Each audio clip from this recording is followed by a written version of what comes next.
1939. Germany attacked Poland and the world found itself heading towards war. The conflict would be brutal. Millions would die. In 1919, so much thought and effort had gone into making sure the horrors of the First World War would never be repeated. Yet barely a generation later, it was happening again. Why did the Second World War break out only 20 years after the end of the First? We're going to look at 6 key, smaller questions which will help you investigate this.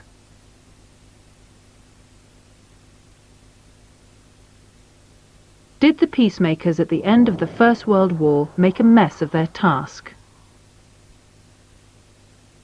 Why were the German people so unwilling to give their support to the Weimar Republic? How did Hitler and the Nazis come to power?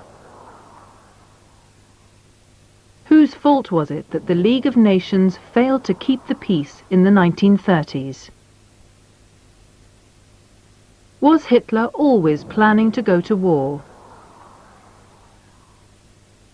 Was appeasement a cowardly policy?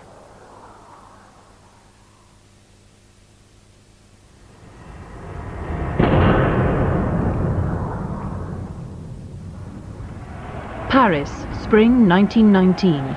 Europe had just lived through the devastation of the First World War, and the French people welcomed the men who'd helped them win victory. At the peace conference at Versailles, just outside Paris, the most powerful of the victorious nations were represented by Woodrow Wilson, President of the USA, Clemenceau, President of France, and Lloyd George, Prime Minister of Britain. Their next challenge was to prevent a war like that happening again, but they would have to move fast. Parts of France and Belgium had been devastated by 4 years of war. Much of Europe was in chaos. Starvation, homelessness and disease were widespread, and across the continent there was upheaval. Austria-Hungary, Germany and Russia had all lost their emperors in popular uprisings.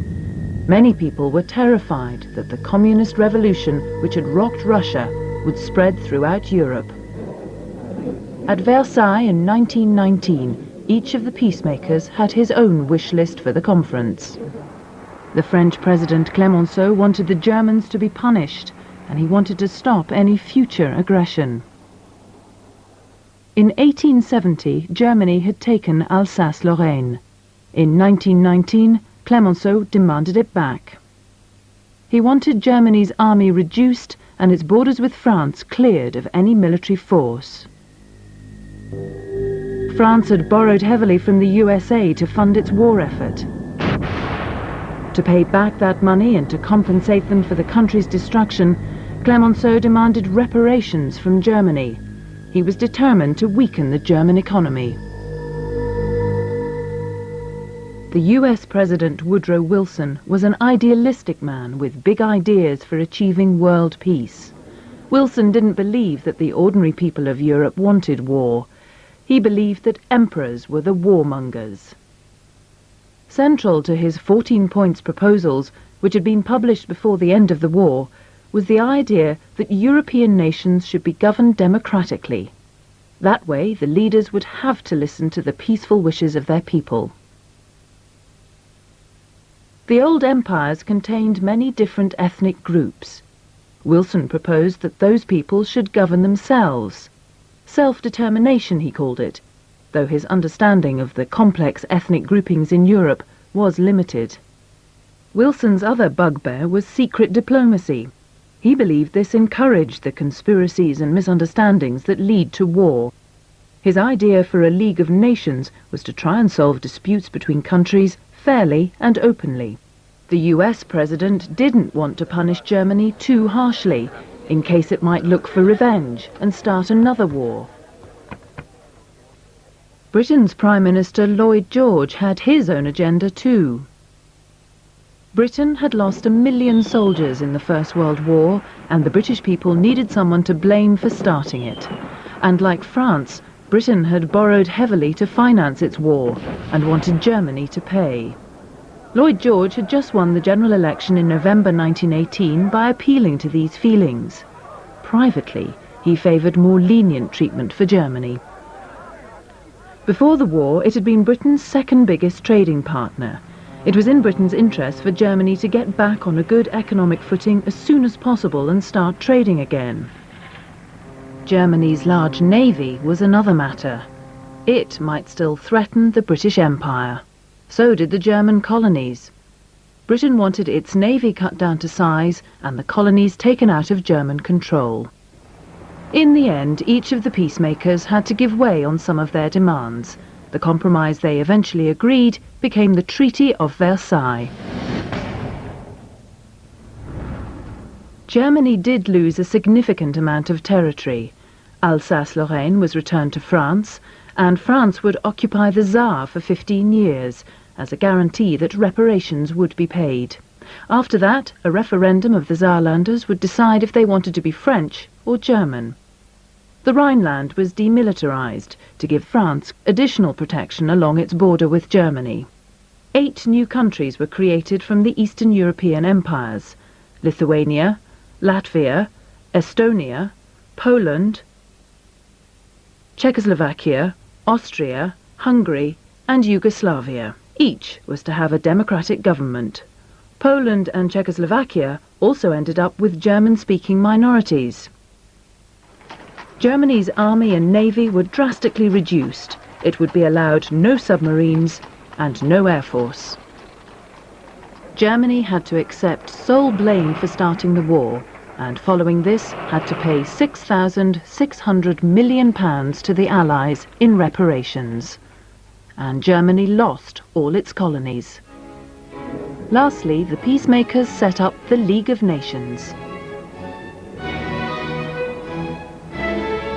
To promote international cooperation and achieve international peace by the firm establishment of international law. So, was there any reason to suppose the treaty would fail? The treaty went down badly with the German people, who felt humiliated. Germans had taken pride in their powerful army. Now they felt robbed of their sense of greatness. This German cartoon from the 1920s complains how unfair it was that only Germany had been forced to disarm. At the end of the war, the Germans had expected to be able to negotiate the peace. Instead, they were forced to sign the treaty, as if they'd surrendered. Many Germans did not accept that they alone had caused the war. Even so, Germany was made to pay enormous reparations, which weakened the German economy and would have serious consequences for the Weimar Republic in the early 1920s.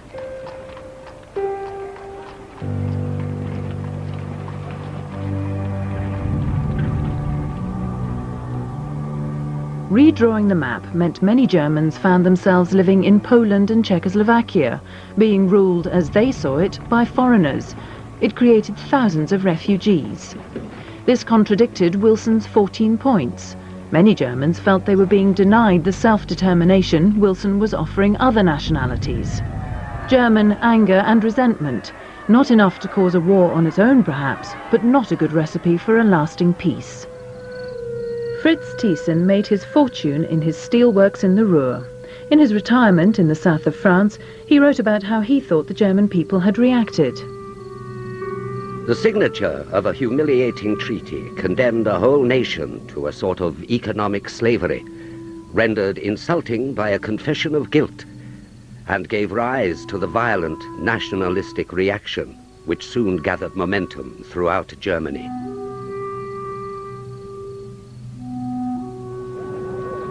And even though Britain, France and the USA had put together the Treaty of Versailles, neither they nor their voters were satisfied with the outcome.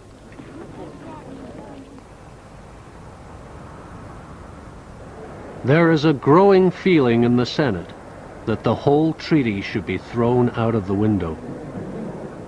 US politicians listened to this kind of speech, and the Senate refused to ratify the treaty.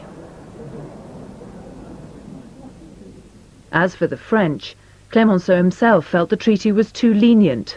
The French voters seemed to agree, and Clemenceau was voted out of office in 1920. One member of the British delegation at Versailles later wrote,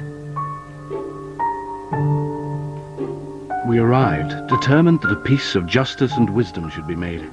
We left, knowing that the treaties were neither just nor wise." This cartoon appeared in Britain in 1919. The peacemakers are passing a pillar at Versailles. Behind it is a child who'll be of an age to fight in 1940. The child is crying. Even in 1919, therefore, there were people who believed the peace would only last a generation.